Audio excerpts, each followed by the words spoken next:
Igreja, nós não vamos enrolar. Eu quero que vocês recebam com muito carinho. Nós estávamos com muita expectativa de recebê-lo aqui conosco. Eu conheci o bispo Bruno Brito através do pastor Tiago Brunet. Num evento nós nos conhecemos. Vou contar. Eu peguei o telefone e a Priscila falou: você sabe quem é ele? Eu falei: não. Onde é que você não sabe quem é ele? Eu falei: amor, não sei quem é ele. Ele é o pastor do Brunet. Eu falei: pastor do Brunet. Aí eu procurei no Instagram. Eu sigo muita gente no Instagram. Aí eu olhei. Quando eu olhei no Instagram, ele me seguia. Eu falei: que vergonha. Que vergonha, como é que eu não sigo? Que vergonha. Na hora eu passei a seguir e comecei a ver as mensagens dele. Que eu sigo poucas pessoas. Eu acho que eu sigo umas 20 pessoas só no Instagram. Eu não faço igual a maioria de vocês que segue 500, 1000, 2000 pessoas. Eu sigo quem eu sei que eu vou ouvir, quem eu vou ver. E eu assisto as coisas dele. Eu falei: amor, o cabra é da pegada. Ele gosta, ele dá palavra forte. Amor, tem que trazer ele aqui. Aí você traz ele. Eu falei: vou falar com o Brunet. Eu falei com o Brunet, não fala com ele. Aí eu convidei ele. E ele de pronto se prontificou. Para ele a agenda dele é puxada, mas com muito amor, muito carinho ele está aqui hoje. Eu queria que vocês pudessem receber Bispo Bruno Brito. Aqui tem história, viu, gente? Foi pastor recém-formado no ministério, quase nem 20 anos de idade. Foi pastor em Curitiba, pastor no Rio, pastor não sei aonde. E está aqui hoje. Amém? Quem crê que Deus está nesse lugar?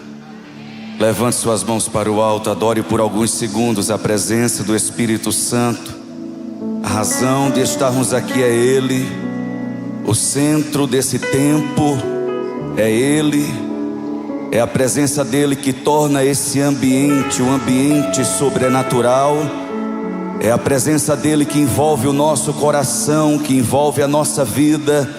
É a presença dEle que transforma cada palavra falada nesse lugar em destino, em direção ao destino que Ele tem para cada um de nós. É o poder dEle manifesto nesse lugar que faz diferença entre profecia e palestra. Não viemos aqui para ouvir uma palestra, viemos aqui para ouvir a voz que muda a nossa vida. Viemos aqui para ouvir a voz que quebra cadeias. Viemos aqui para ouvir a voz que despedaça os grilhões. Viemos aqui para ouvir a voz que cura os enfermos. Viemos aqui para ouvir a voz que aquieta o mar e faz o vento cessar. Viemos aqui para ouvir a voz que traz esperança para o nosso coração. Te louvamos e te bendizemos, Espírito Santo. Deus não rejeita a oração. Oração é alimento.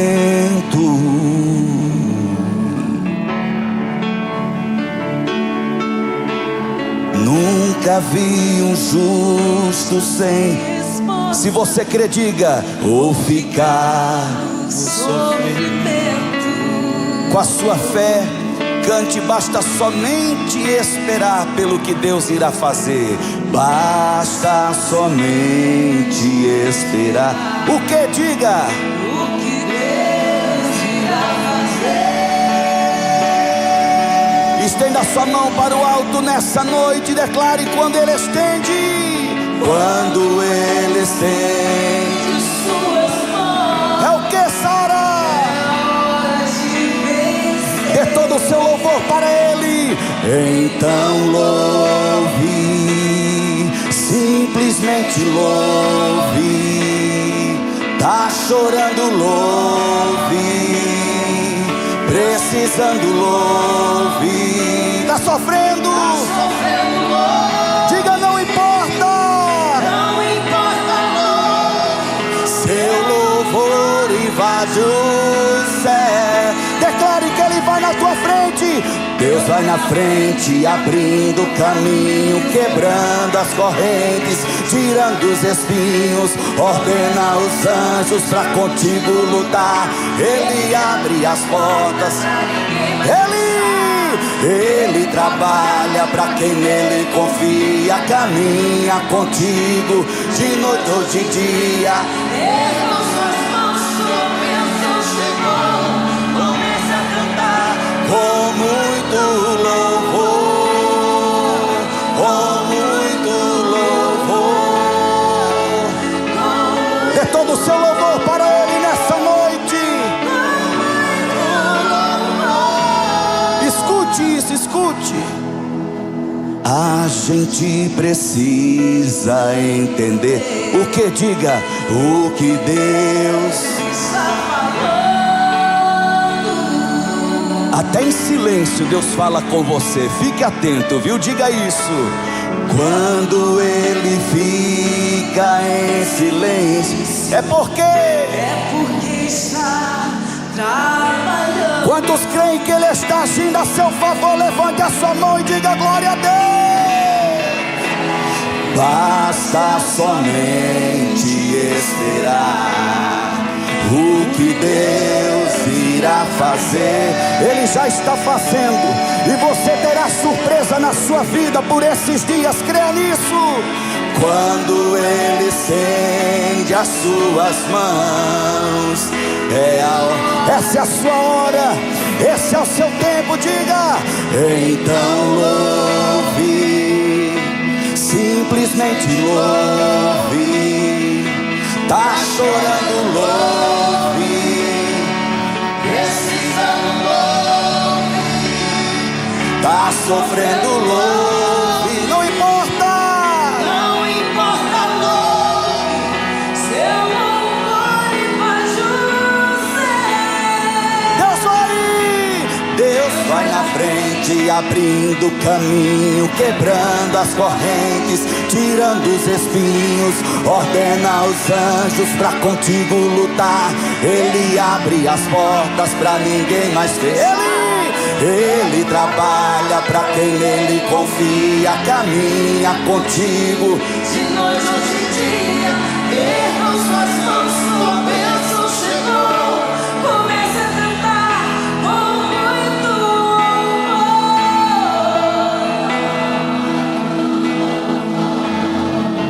com muito louvor.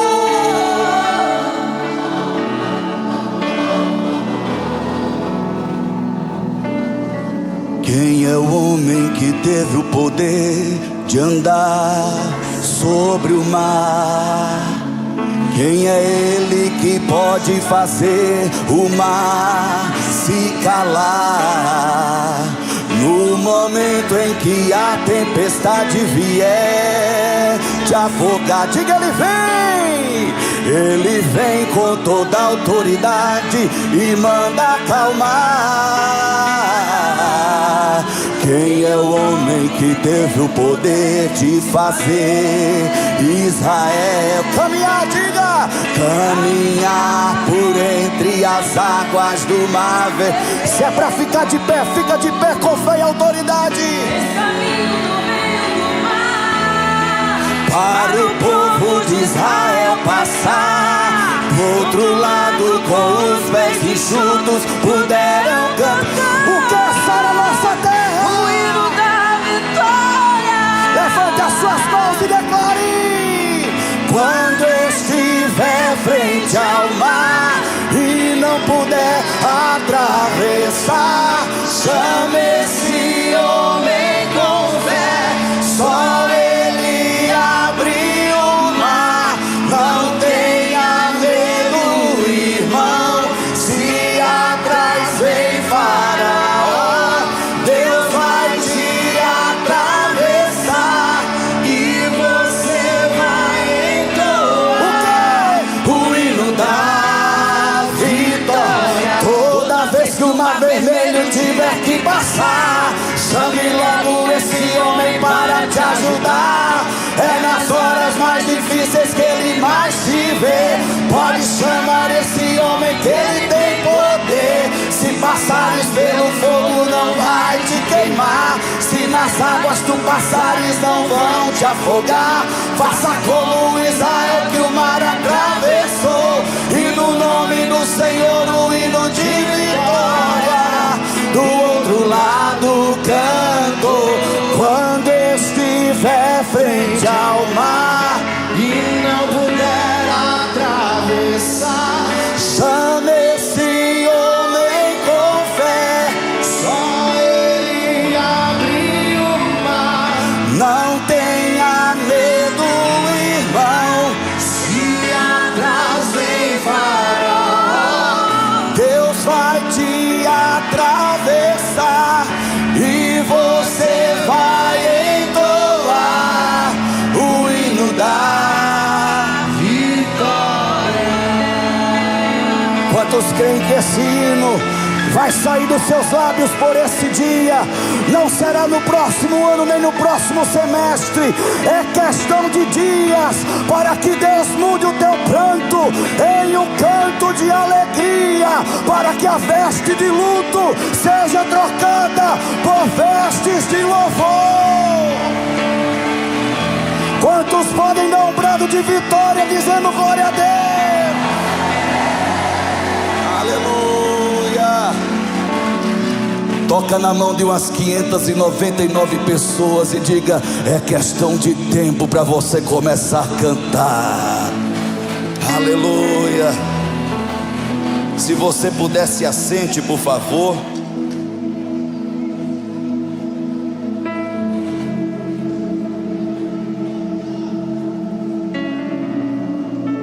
Uma das piores coisas, se o pessoal do som fizer a gentileza de me dar um pouquinho de retorno aqui, eu agradeço.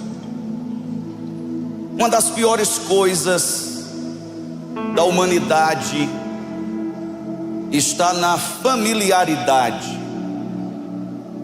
Tudo aquilo que nos é familiar, temos a tendência de diminuir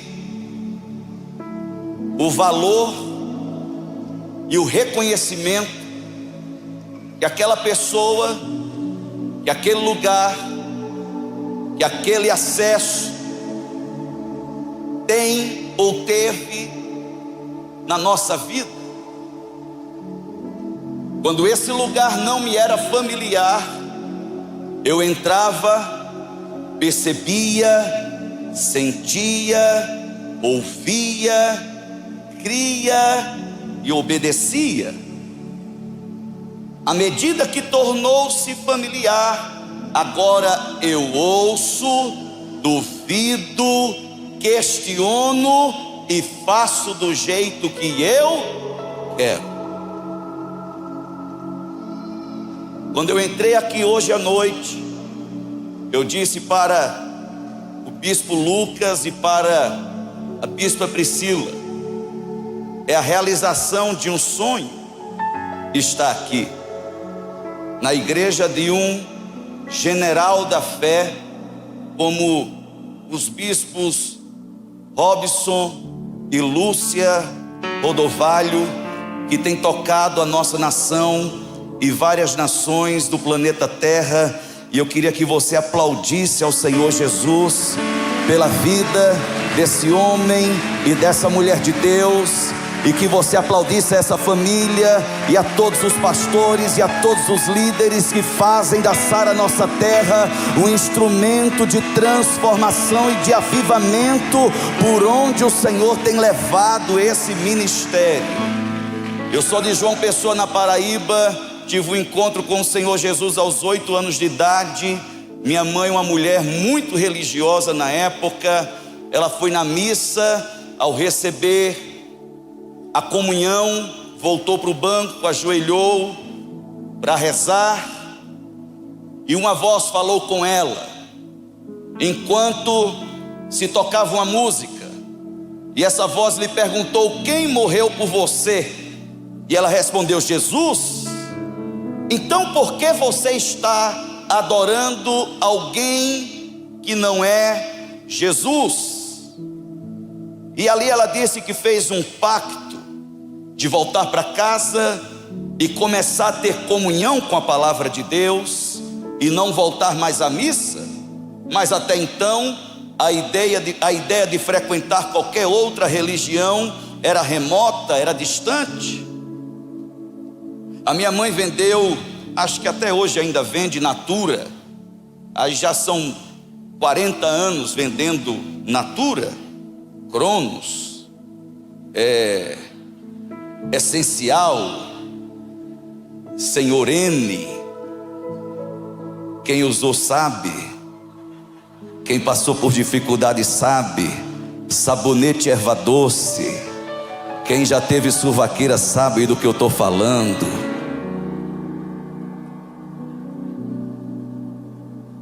E ela tinha uma cliente, que essa mulher era uma mulher de Deus. E essa mulher, de uma forma intencional, mas aparentemente desproposital, começou a discipular minha mãe e a ensiná-la a ler a Bíblia. E numa madrugada minha mãe ouve uma voz, e essa voz fala com ela: eu sou o caminho, a verdade e a vida. Ela acorda de madrugada, meu pai está dormindo, eu estou dormindo, minha irmã está dormindo, a casa está fechada, tudo no escuro. Minha mãe fica com grande expectativa para que o dia amanheça e ela ligue para aquela senhora para perguntar o que é isso. E no raiar do dia, ela liga para aquela senhora, conta a sua experiência, e aquela senhora pede para que ela abra no Evangelho de João, onde está escrito que o Senhor Jesus diz: eu sou o caminho, a verdade e a vida, ninguém vem ao Pai a não ser por mim. E aquela senhora diz: Eliane, Deus está começando a falar com você de uma forma diferente. Se prepare para novas experiências com a pessoa dele. O tempo passa, nós mudamos para um apartamento, morávamos numa casa antes, mudamos para um apartamento, isso era 94, nós morávamos no 101, tínhamos uns vizinhos que moravam no 104, e a nossa janela da cozinha dava para a janela da cozinha deles, e quem morava no 104 era a Dona Rosa, 1,5 metro de bravura, de violência, alto nível de periculosidade. Ela era casada com o André é um policial civil, um promotor de encontros com Deus, forçadamente, se é que me entendem. Ele era muito valente na rua, mas quando ele ia se aproximando do nosso condomínio, ele já começava a clamar pelo sangue de Jesus e por todos os santos que existisse, porque ele iria encontrar aquela que era mais perigosa do que ele, a Dona Rosa. A Dona Rosa quebrava o pau com o André, irmãos, eu tinha pena dele. Todo mundo conhecia os quebra-pau que tinha naquele 104. Meu pai tem a grande e brilhante ideia de passar a virada do ano de 94 com 95 com essa família pacífica. A Dona Rosa era uma grande cozinheira, e ela diz: eu faço as comidas. E quem é doido de discordar da Dona Rosa, irmãos? Minha mãe disse: óbvio, a gente leva as bebidas. Ela preparou a comida cheirava, e a gente já com aquele costume de ser morto de fome, aquela mundiça, eu não vou nem almoçar, que é para comer muito. Quem já fez isso? Dá glória a Deus aí. Eu vou nas festas, eu faço isso direto. Só sei que perto das 20 horas a Dona Rosa quebra o pau com o André. E o que é que ela faz?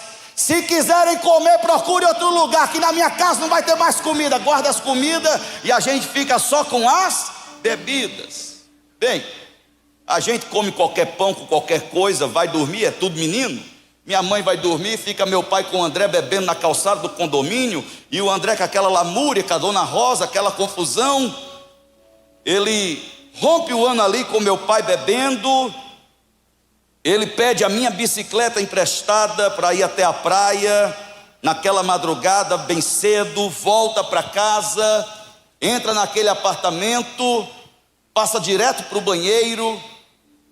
Nós que somos maridos sabemos quando a nossa esposa ela está sendo oprimida pelo diabo. Nós não fizemos nada, mas ela está sendo oprimida e nós não queremos perturbá-la. A gente passa calado direto para o canto. Nós nunca fazemos nada, é verdade ou não é, irmãos? O sangue de Jesus nos purifica de todo o pecado e Ele lança tudo no mar do esquecimento, é verdade ou não é? Nossas esposas aqui se lembram.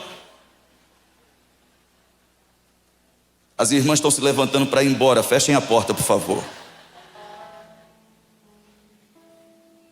Ele passa direto, vai para o banheiro, toma banho, entra no seu quarto, troca de roupa, pega o seu revólver, senta na sua cama e começa o ano dando um tiro na sua cabeça e tira a sua própria vida. Minha mãe estava na cozinha, ouve o tiro, ouve o grito da Dona Rosa, grita pelo meu pai, achando que a Dona Rosa havia matado o André ou vice-versa. E quando meu pai entra na casa com aquele desespero e abre a porta do quarto, aquele homem está deitado na cama com a sua cabeça sangrando, aquela cena trágica. E no meio de toda aquela confusão, de família, de amigos, de vizinhos, de polícia, de investigação, uma mulher, outra vizinha nossa que morava no 105, Dona Dora, ela sobe os degraus da escada, ela ergue seu dedo para o ar e diz: este é o fim de todo homem que não tem Deus no seu coração. Todo aquele tumulto se torna num pesado silêncio, e aquele silêncio incomoda o coração do meu pai, porque o meu pai tinha um Cristo crucificado sobre a cabeceira da cama, terço de um lado, terço do outro. E isso não diz respeito à religião, isso diz respeito à realidade de um relacionamento. Isso diz respeito à realidade de uma pessoa que te ama, que deseja se relacionar contigo, que tem planos de paz para a tua vida, que tem promessas incomparáveis para você e para a sua família, e que te deu vida com um propósito, para que o nome dele seja glorificado. Meu pai olha para o coração dele e ele diz: eu não sei se eu tenho Deus no meu coração, não quero ter aquele fim. E no dia seguinte nós vamos no 105, batemos na porta daquela família, e a gente diz: que história é essa? Que aquele é o fim de todo homem que não tem Deus no coração. E aquela mulher com seu esposo começa a falar do amor de Deus para o meu pai e para minha mãe. Eu era criança, se falasse de Jesus ou do Mickey para mim era a mesma coisa. E eles nos convidam para ir à igreja. Todos os finais de semana em João Pessoa, nós íamos para a praia, não somente no sábado, mas também no domingo. E no domingo pela manhã, como todo final de semana, fomos à praia com a família amiga, e meu pai conta toda essa história. E o homem da família diz: eu também não sei se eu tenho Deus no meu coração, eu também não quero ter esse fim. Eu vou com vocês para a igreja com a minha família. E nós chegamos para o culto e ocupamos um banco inteiro, as duas famílias. E na hora do apelo, o meu pai levanta a mão, a minha mãe levanta a mão, o outro casal levanta a mão. Eu acho que estava distribuindo cachorro quente, levanta a minha mão também. Nós vamos até o altar e o pastor chega até a minha mãe, coloca a sua mão sobre a cabeça dela e faz com que ela se lembre das palavras que ela ouviu da boca do próprio Deus. E ele diz: eu sou o caminho, a verdade e a vida. E ali começa a nossa caminhada com o Senhor Jesus. Aos 11 anos de idade, eu tenho uma experiência com o Espírito Santo e recebo o chamado de Deus para o santo ministério. Naquele tempo, está bombando em João Pessoa a Sara Nossa Terra, Bispo Edgar e a sua esposa. E eu ia no culto da minha igreja, mais ou menos um culto morno, e eu ia pegar fogo lá na Sara Nossa Terra, e eu ia aprender lá na Sara Nossa Terra. E eu disse: um dia. E eu via o bispo Robson Rodovalho, eu disse: um dia. E um dia enganaram o bispo Lucas e a bispa Priscila. Eu disse: não tem problema, mas um dia E enganado mesmo, ele me liga e eu disse: vai chegar o dia. E Deus, Ele cumpre os desejos do nosso coração. Agrada-te do Senhor e Ele satisfará os desejos do teu coração. Querido, quando é para a glória do nome dEle, não existe altura e nem distância, não existe fronteira. Deus vai te levar onde você precisa chegar. Deus vai abrir a porta por onde você precisa entrar. Deus tem cadeira preparada na mesa onde você precisa se assentar. Deus tem assunto, Deus tem conversa. Tem gente grande falando do teu nome nessa hora, a respeito do teu projeto, a respeito do teu negócio, a respeito da tua visão, a respeito da tua ideia.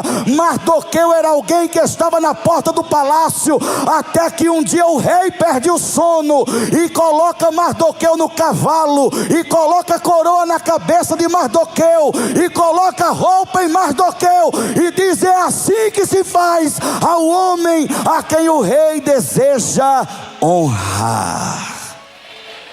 É desejo de Deus te honrar nesse tempo. É desejo de Deus mudar a tua história. É desejo de Deus cumprir com o teu voto. É desejo de Deus derrubar essa muralha. É desejo de Deus responder a tua oração. É desejo de Deus entrar na tua casa, mexer com a tua família. É desejo de Deus te curar dessa enfermidade. É desejo de Deus restaurar o teu casamento. É desejo de Deus salvar os teus filhos. É desejo de Deus cumprir as suas maravilhosas promessas sobre a sua vida. Eu não sei se tem alguém aqui que tem promessa de Deus sobre a sua cabeça, mas se você é um desses, levante a sua mão e comece a declarar: eu sou essa pessoa.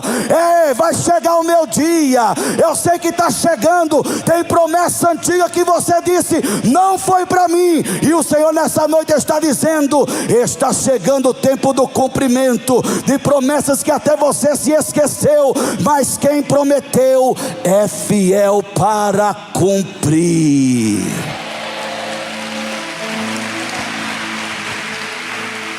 Obrigado. Nós não cremos nas promessas, nós cremos em quem promete.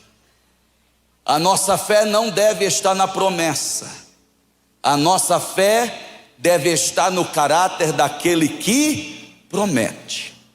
A promessa a gente toma posse, mas nós colocamos e depositamos a nossa fé e a nossa confiança naquele que prometeu. Levante sua mão direita para o alto comigo e diga: aquele que prometeu. Não. Eu estou falando não para você, está horrível. Está horrível. Nem parece que você tem promessa. Levante sua mão direita para o alto e declare com fé. Diga: aquele que prometeu. Eu achava que era só lá em São Paulo. Por que vocês já não fazem desse jeito desde a primeira vez? É por isso que as coisas demoram a acontecer na sua vida. Levante sua mão direita para o alto de novo e diga: aquele que prometeu é fiel. Diga: é fiel.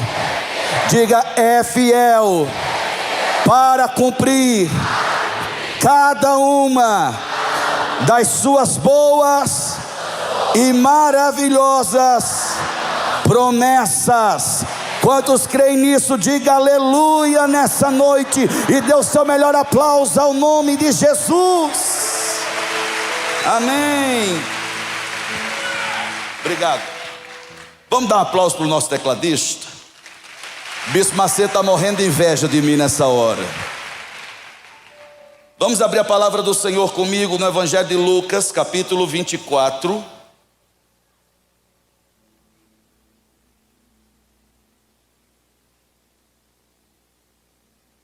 Eu quero que você esteja atento. Eu não sou um pregador, eu sou pastor de uma igreja lá em São Paulo, junto com a melhor parte da minha vida. Não é sempre que ela me dá o privilégio da sua presença, de viajar comigo, quando alguém tem coragem de me convidar para pregar. Mas hoje, não sei se eu amanheci mais bonito, ela se encantou e disse: eu vou junto com você. Eu queria que você mais uma vez pudesse aplaudir a vida da minha esposa, pastora Vanessa Batista. Fica de pé, pastora, mais brilhante do que o sol, do que qualquer estrela. Deus abençoe. Tem o doutor Lúcio, a doutora Sayuri, tem o Rafa e a Bia, amigos queridos, tenho a tia Maria, tenho a Fabiana, tenho a Maria Clara, que são família da Vanessa e também gente querida do nosso coração. E que bom poder conhecer vocês. É muito difícil estar aqui, onde um cientista da fé prega para vocês, mas eu recebi uma Bíblia, eu entendi a indireta, eu vou ler, eu vou aprender e Deus vai me dar graça. Capítulo 24 do Evangelho de Lucas, verso de número 21. Uma parte dele somente que diz: e nós esperávamos que era ele. Nós esperávamos que fosse ele. Vamos repetir juntos no 3? Bem bonito desde a primeira vez, para titio não pedir para repetir. Vamos lá? 1, 2, 3. Nós esperávamos que fosse ele. Isso remete à expectativa. E todos nós criamos expectativa a respeito de alguém, a respeito de alguma coisa e a respeito do tempo, de qualquer informação que recebemos, de qualquer conexão que fazemos, de qualquer compromisso que assumimos. Um sentimento de expectativa surge no nosso coração. Existe aquilo que é antagônico e completamente nocivo para a fé de qualquer pessoa, que é o peso da expectativa não correspondida, que chama-se frustração. A frustração, ela tem o poder de minar a nossa fé. A frustração, ela tem o poder de confundir o nosso entendimento. A frustração, ela tem o poder de tornar a verdade em mentira e tornar toda a clareza de informação em engano. E isso mexe com as nossas emoções, mas vai além do campo da alma, mexe com o nosso espírito e com os fundamentos da nossa fé. Com certeza, alguns de nós que estamos aqui hoje celebrando ao Senhor, cultuando a Ele, ouvindo a sua voz, já experimentamos a amargura da frustração, já tivemos a nossa fé esmagada pelo peso da frustração. E isso aqui diz respeito, essa conversa diz respeito a dois discípulos. Um chamava-se Cleopas, o outro, a palavra não revela o seu nome. É certo que esses dois não faziam parte do grupo dos 12, que agora eram 11, porque Judas havia seguido o seu destino. Mas eles estavam entre aquele grupo maior de 70.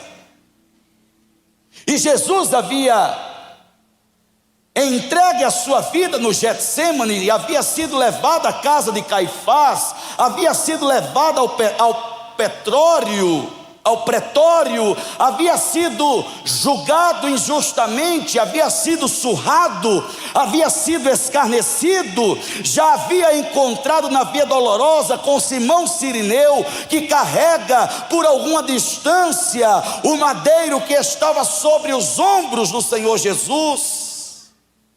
Jesus já havia sido crucificado, já havia entregue o seu espírito ao Pai, já havia morrido, sepultado. E esse texto começa no verso de número 13, dizendo: naquele mesmo dia. Que dia era esse? Era o terceiro dia. E essa informação havia sido uma informação privilegiada, dada pelo próprio Senhor Jesus para os seus discípulos, de que o Filho do Homem haveria de padecer, de que o Filho do Homem havia nascido para morrer, para que através da sua morte muitos pudessem viver. E se você está aqui desfrutando de vida abundante, é porque o próprio Deus desceu dos céus e veio para a terra e tomou o meu e o seu lugar naquela cruz, e isso é graça de Deus.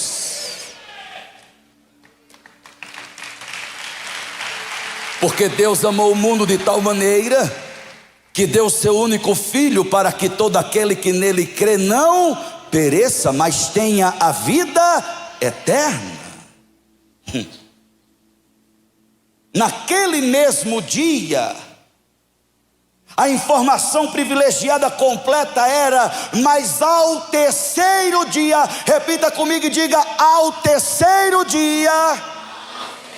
Preste atenção, toda informação que Deus te der, ela nunca será incompleta, ela sempre será completa de acordo com o seu entendimento. Ele conhece a nossa estrutura, Ele sabe que somos pó, Ele conhece a maturidade do nosso espírito, Ele conhece a estrutura das nossas emoções, Ele sabe como se comunicar conosco, Ele sabe como falar conosco, Ele sabe onde tocar, Ele sabe como fazer, Ele sabe como nos envolver, Ele sabe como nos direcionar. Mas existe um grande problema na nossa mente, chamada distração.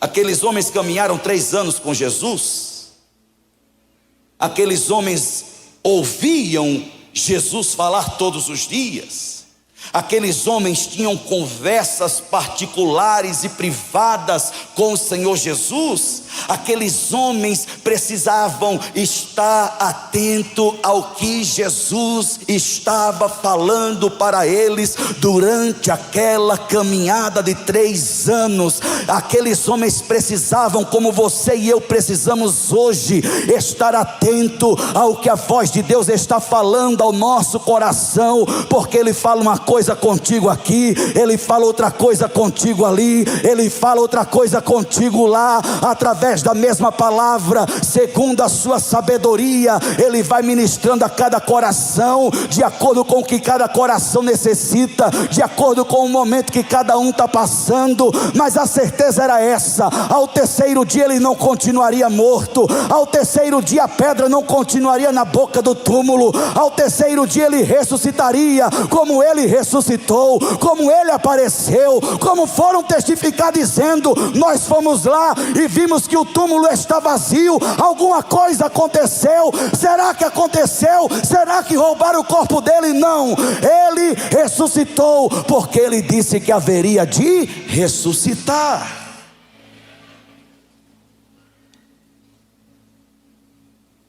Mas pense muito bem quando alguém te convidar para se afastar do centro do acontecimento. Esses homens estão saindo de Jerusalém e vão conversando entre si, um com o outro, questionando como que pode. Demos a nossa vida, deixamos tudo, deixamos todos, para tudo isso terminar em nada. E de repente uma terceira pessoa começa a caminhar junto com eles. A terceira pessoa, que era a mesma quarta pessoa, dentro da fornalha de fogo ardente, aquecida 7 vezes mais, junto com Misael, Ananias e Azarias, Sadraque, Mesaque e Abednego, a mesma pessoa que entra na cova dos leões e adestra aqueles leões e torna aqueles leões amigos de Daniel, a mesma pessoa que é uma rocha no deserto e que o Senhor Deus diz: fale a rocha, e daquela rocha brota água, a mesma pessoa pessoa que se apresenta a Moisés numa sarça de fogo ardente. O fogo queimava, mas a sarça não se consumia. Essa mesma pessoa torna-se a terceira pessoa, caminhando com esses dois homens que se perguntam e se dizem: nós achávamos que seria ele. E mais tarde o apóstolo Paulo declara aos Efésios dizendo: o nosso Deus é poderoso para fazer infinitamente mais do que tudo aquilo que pedimos ou pensamos. Você chegou aqui pensando em frustração, você chegou aqui pensando em decepção, achando que é mais uma campanha, achando que é mais um culto, achando que é mais um encontro, achando que é entretenimento da fé. Não, esse lugar é um ambiente de milagres, porque o Espírito de Deus está se movendo entre cada pessoa, entre cada cadeira, tocando os corações, mudando os destinos e transformando vidas nessa noite.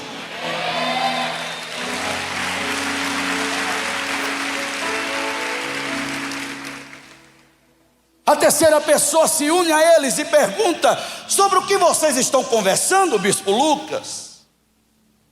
E eles respondem: será que é só você que não sabe dos últimos acontecimentos? Crente sempre tem os últimos acontecimentos para contar a respeito de alguém. É verdade ou não é? Você não está sabendo? Quentinho, acabei de sair de uma reunião ali, ó. A chapa vai esquentar, meu filho. Não, o que foi que aconteceu? Jesus, um profeta, poderoso em palavras e em obras diante de Deus e de todo o povo, e começaram a pintar a imagem de Jesus como sendo uma grande vítima da estrutura religiosa, do esquema religioso daquela época. E aquele terceiro homem, diante da frustração daqueles dois discípulos, com a informação que eles passam dizendo: e hoje já é o terceiro dia desde que tudo isso aconteceu. Eles estavam vivendo o dia da vitória, eles estavam vivenciando o dia da maior vitória sobre toda a humanidade, e eles não estavam se atentando que lá atrás a informação havia sido passada, porque os olhos do entendimento deles estavam fechados. Você está se pintando de vítima e vitimizando a sua fé, e vitimizando o Deus da sua fé, diante dessa situação a qual você está passando, diante dessa adversidade que você está enfrentando. E o inimigo tem conseguido distrair a tua mente, ele tem conseguido te confundir. Você tem palavra, você tem direção, há tanto tempo Deus tem falado contigo, mas aqui dentro é tanta coisa que acontece, que a paz do teu coração é roubada. Mas nessa noite o Senhor me trouxe aqui para te lembrar de algo que você já sabe. A mesma coisa que esse terceiro homem, ao se encontrar com esses dois discípulos, foi fazer, foi apenas lembrar, não foi falar novidade alguma. O apóstolo Paulo fala isso depois: olha, eu não me canso de vos escrever as mesmas coisas, porque para mim é privilégio e para vocês é segurança. Dia após dia, semana após semana, a gente vem aqui, não é para ouvir novidade, é apenas para a gente ser lembrado daquilo que a gente não pode se esquecer. O Senhor te trouxe nessa noite aqui para te lembrar daquilo que você não pode se esquecer. Eu é que sei os pensamentos que tenho sobre vós, diz o Senhor, pensamentos de paz e não de mal, para vos dar o fim que desejais. Se os pensamentos dele são pensamentos de paz, se os pensamentos dele são pensamentos de paz, porque o teu coração está aflito? Se os pensamentos dele ao teu respeito são pensamentos de paz, porque a tua mente está confusa? Pense no que você está pensando. e coloque como padrão de pensamento o padrão da mente de Deus, não passa pensamento de conflito, nenhum pensamento que possa mexer com a paz, então na minha mente será a mesma coisa. É por isso que eu tomo sobre a minha cabeça nessa noite o capacete da salvação, e nenhuma seta, nenhum dardo inflamado do maligno atingirá mais a minha mente. Eu não perderei mais a imunidade do meu espírito, que a paz, o príncipe da paz nasceu para me dar paz que excede a todo o entendimento. Prepare-se para experimentar de um nível de paz diferente a partir de hoje. Maior medida de paz sobre a tua vida, maior medida de paz sobre a tua casa, maior medida de paz sobre o teu casamento, maior medida de paz sobre os teus filhos, na tua escola, na tua faculdade, maior medida de paz na tua empresa, no teu local de trabalho. O conflito cessa, a contenda cessa, a comunicação conflituosa cessa, a paz chega, porque o príncipe da paz enche o teu coração de paz nessa noite. Nós pensávamos, se é para aplaudir, aplauda o nome de Jesus direito nessa noite.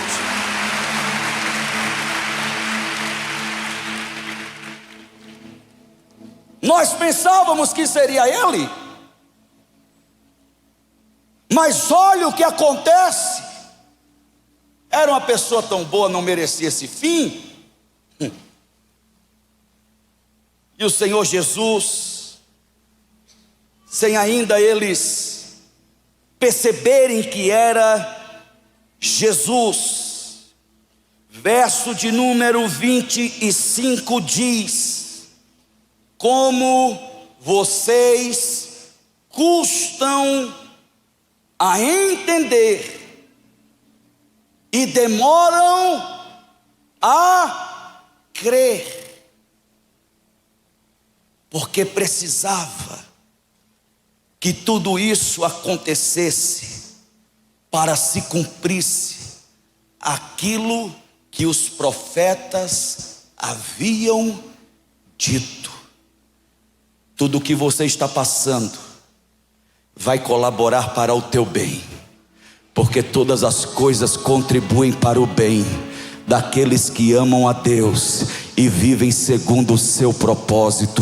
Diante de mim nessa noite estão homens e mulheres que amam a Deus de todo o seu coração. Se você é uma dessas pessoas, dê um sinal de vida, pelo amor de Deus. Levante a sua mão e expresse o seu amor ao Senhor nessa noite. Eu estou crendo que nesse lugar está cheio de homens e mulheres que amam a Deus e que desejam viver o propósito que Ele tem para a sua vida. Se você é uma dessas pessoas, não se atemorize. Se você é uma dessas pessoas, renove a esperança no seu coração nessa noite, porque até aquilo que parece ser contrário está te empurrando para o teu destino, está contribuindo para o teu propósito. Precisa acontecer para a promessa se cumprir. Precisa acontecer esse cenário de dor, porque você tem promessa. A lágrima precisa escorrer, porque você tem promessa. A dor precisa ser sentida, porque você tem promessa. E a promessa não tem prazo de validade, ela vai se cumprir.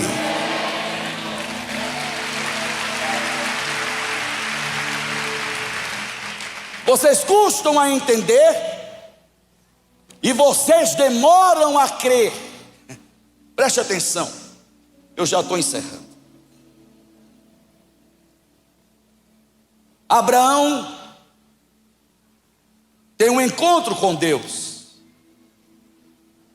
Já era avançado de idade. Ele obedece à voz de Deus. Ele sai da sua terra, do meio da sua família, e vai para a terra que o Senhor haveria de lhe mostrar. Ele peregrina por essa terra com Sara, sua esposa, que era estéril. O tempo estava passando. Além do problema da esterilidade de Sara, tinha o problema de que Sara, ela deixa de ter o costume das mulheres, ela deixa de ter o tempo das mulheres, e Abraão, ele deixa de ter. É de onde sai o famoso hino que ainda não foi inserido na harpa cristã. a pipa do vovô não sobe mais. E Abraão, ele vive aquilo que depois o apóstolo Paulo escreve: quem me livrará do corpo dessa morte? Carrega um defunto consigo. Mas havia uma promessa. Diga, existe. Diga, existe uma promessa. Preste atenção.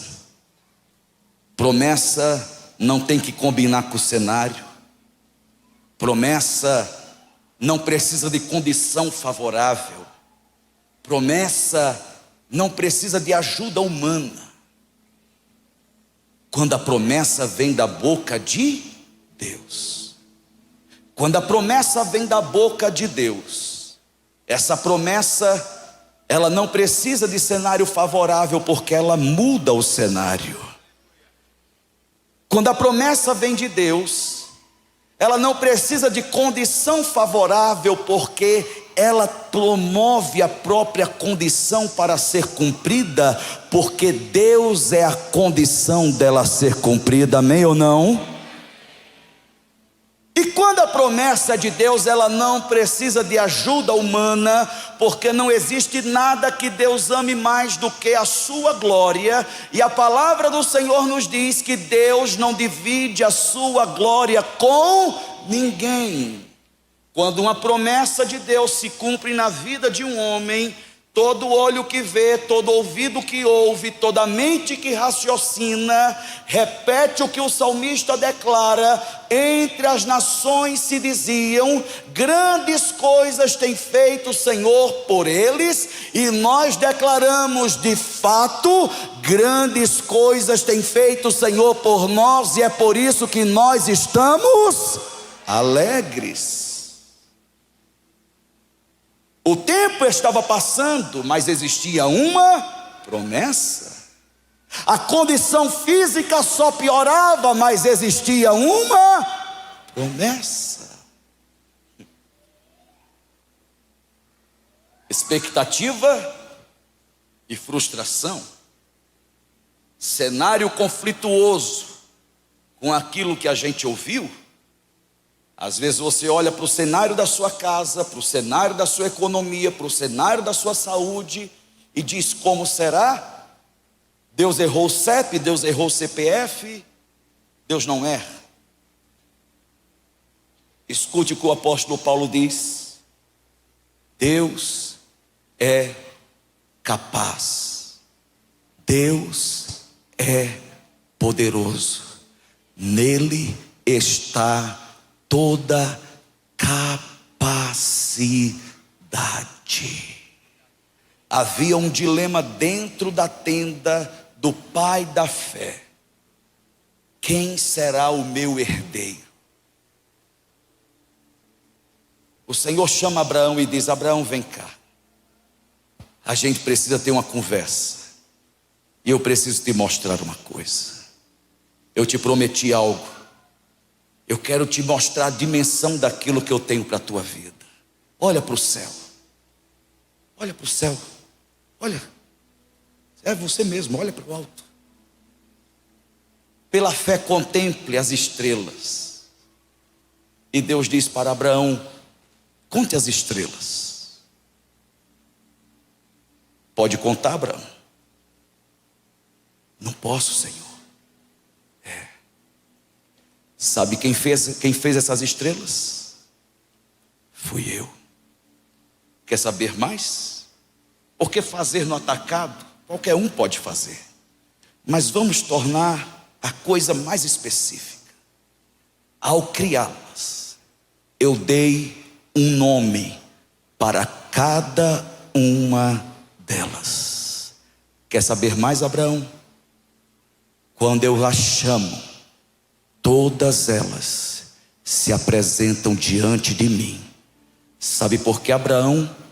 Porque eu continuo sendo poderoso para fazer infinitamente mais do que tudo aquilo que você possa pedir e do que tudo aquilo que você possa pensar. É por isso que o salmista, ao buscar socorro, ele diz: eleva os meus olhos para os montes, de onde me virá o socorro? E ele conclui dizendo: o meu socorro vem do Senhor, do Deus que é capaz, porque Ele fez os céus e a terra. Se Ele fez os céus e a terra do nada, não será a minha idade que impedirá dele cumprir as suas promessas, não será a minha condição física, muito menos a minha condição financeira, porque Ele está além de qualquer condição, Ele está acima de qualquer situação, Ele governa sobre os governos, Ele dirige sobre aqueles que dirigem,